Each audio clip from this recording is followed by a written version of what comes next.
Olá, o Brasil caminha para completar 200 anos de sua independência. Mas o que muita gente não sabe é como foi a participação das mulheres desde aquela época. Eu converso sobre o tema com a deputada Soraya Santos, do PL do Rio de Janeiro, secretária de Relações Internacionais da Câmara. Olá, deputada, seja bem-vinda ao Palavra Aberta. Olá, Daniele, um prazer enorme estar falando com você, ainda mais num tema que é de fundamental importância. Primeiro, para legitimar a história, né? Porque a gente não pode apagar a história. E segundo, é falar da importância das mulheres em todo o processo de construção desse país. Deputada, por que a senhora atribui essa falta das mulheres aí nos livros de história? Maria Leopoldina, Maria Quitéria, Joana Angélica?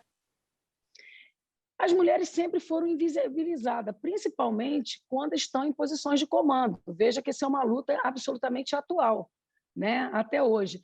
Se a gente reconstruir a própria Academia Brasileira de Letras, é interessantíssimo que uma das mulheres que lutou para a criação da academia, ela não pôde ocupar a cadeira, seu marido que ocupou em seu lugar, e ele passou o tempo todo no mandato dele dizendo que ela escrevia muito melhor do que ela. E assim se deu também a nossa formação histórica. Veja a Leopoldina, que mulher vanguarda que nós temos.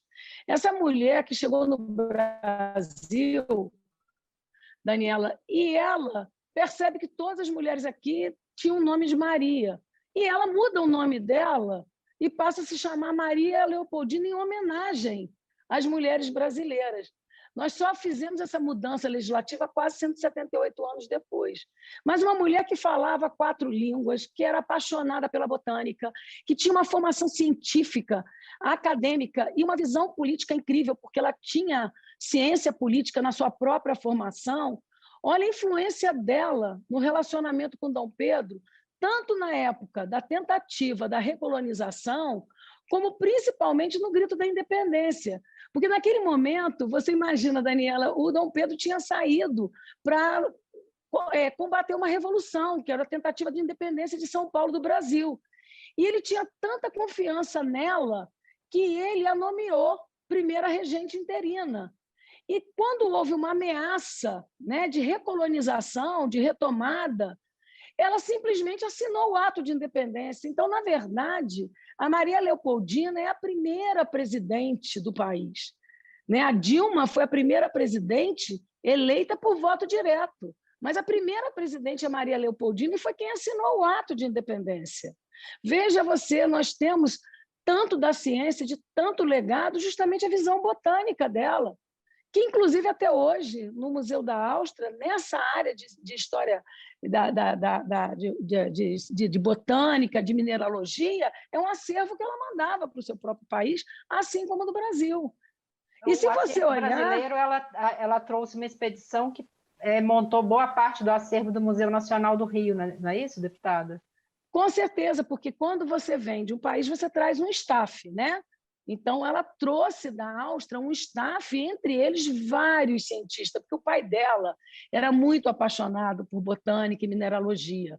E ele deixou esse legado com ela fez questão de trazer. E, a partir da chegada dela no Brasil, ela deu continuidade, colecionando, documentando as plantas, as variedades nossas.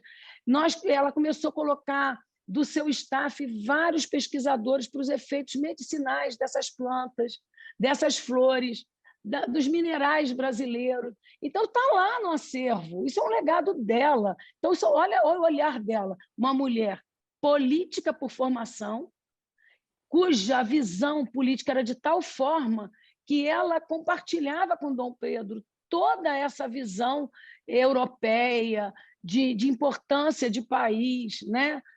Tanto é que, ao sair, deixando alguém no seu lugar, o Dom Pedro confiou, foi nela, né, por conta da sua visão. E José Bonifácio, quando reúne o conselho, pede a ela como regente interina, sim, e a decisão dela foi a independência do Brasil.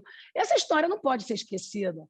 Imagina que a sua filha Isabel, ela tem uma outra contribuição social. E aí Daniela, é importante as pessoas começarem a perceber a força das mulheres nos movimentos sociais e quando a gente fala de direitos humanos, porque também foi uma mulher que fez a emancipação dos escravos. Ali já tinha um recorte. Foi a princesa Isabel, filha da Leopoldina, já com essa influência, com essa visão de independência. E quando a gente fala da Maria Quitéria, né, que já é um outro recorte que a gente traz, a Maria Quitéria é uma mulher que tinha habilidades militares, de defesa. Você veja que ela foi promovida a cadete em 1823. Você sabe, Daniela, isso é uma curiosidade, que nós, da bancada feminina, fizemos um movimento aqui no Brasil em 2017, junto às Forças Armadas. Muitas pessoas não sabem disso. Porque as mulheres, por exemplo, podem ocupar as cadeiras, mas não poderiam, por exemplo, ser capitã de mar e guerra, em nome da família brasileira, em pleno 2017. Nós estamos falando de 4 anos atrás. Né? Então, a bancada feminina fez ver às 3 Forças Armadas que ninguém pode ficar tutelando as decisões das mulheres. Né? Que nome da família é essa? Isso é um problema dela e do marido, se ela pode viajar por 6 meses ou não, se ela pode ocupar uma função. E aí, em 2017, nós tivemos o prazer de sancionar essa liberdade de escolha para as mulheres das forças militares, a Aeronáutica e Marinha em 2017 e o Exército em 2018. Você imagina que quando a gente olha para Resende, por exemplo, eu há pouco tempo estava vendo lá 2 turmas de pilotos de caça só de mulheres. Nós estamos falando agora. Nós acabamos de ter ano passado a 2ª almirante da Marinha, mulher. Então, vejam, nós estamos falando de 194 anos de diferença, quase que o período da nossa independência. E aí você me pergunta qual é a importância da mulher na política? É justamente, primeiro, para trazer as referências, para que essa mulher faça valer o artigo 5º da Constituição, que está bem claro, homens e mulheres são iguais em direitos e deveres. E a gente fica se perguntando o tempo todo, será que a gente está tendo liberdade de escolha sem ter um feminicídio, sem apanhar, se a gente pode se formar e ter as mesmas oportunidades salariais? Então, nós temos que romper isso pela política, porque a política é ferramenta de transformação. Então, nós temos que brigar, sim, por ter mulheres em conselho de todas as empresas, nós temos que brigar por mais mulheres na política.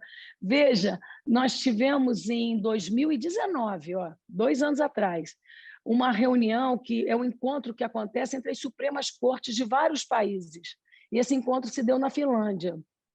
O pacto das Supremas Cortes, Daniela, é a diminuição da desigualdade social.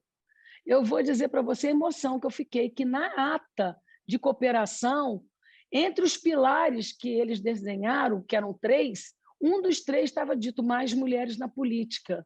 Sabe por quê? Porque a mulher está muito voltada a essas pautas de igualdade social, de justiça social, da defesa do idoso, da defesa da mulher, da dignidade da criança. Isso independente da profissão que ela ocupa, porque ela pode ser uma excelente educadora, ela pode ser uma excelente economista, mas ela faz naturalmente, de forma suprapartidária, a defesa desse segmento. É como se fizesse parte assim, do nosso útero. Então, a gente percebe que nos países onde você tem mais igualdade social, você tem mais igualdade de mulheres no parlamento. É por isso que a nossa luta é permanente, é por isso que nós temos que falar nos 200 anos dessas mulheres que deixaram um legado. Veja, a Leopoldina, ela, com esse conhecimento científico que ela tinha, essa visão da boa política, ela pôde influenciar. Então, nós temos o dever, nos dias de hoje, na celebração, falarmos de Dom Pedro, falarmos de Bonifácio, sim, mas falarmos dessas mulheres que marcaram a nossa história. Por quê? Porque nós temos filhas e netos, porque nós queremos um Brasil mais justo. É por isso que a gente quer muito falar dos 200 anos, mas com esse toque do perfume de mulher. Ok, deputada, muito obrigada pela sua participação. Esperamos que sim, as mulheres estejam aí ocupando de forma igualitária os espaços no trabalho, no poder e sem ser sujeita à violência, principalmente, né, deputada? Muito obrigada pela participação aqui no Palavra Aberta. Obrigada, Daniela. Chegamos ao fim desta edição do Palavra Aberta. Agradeço a sua audiência e já deixo o convite para as próximas edições. Até mais.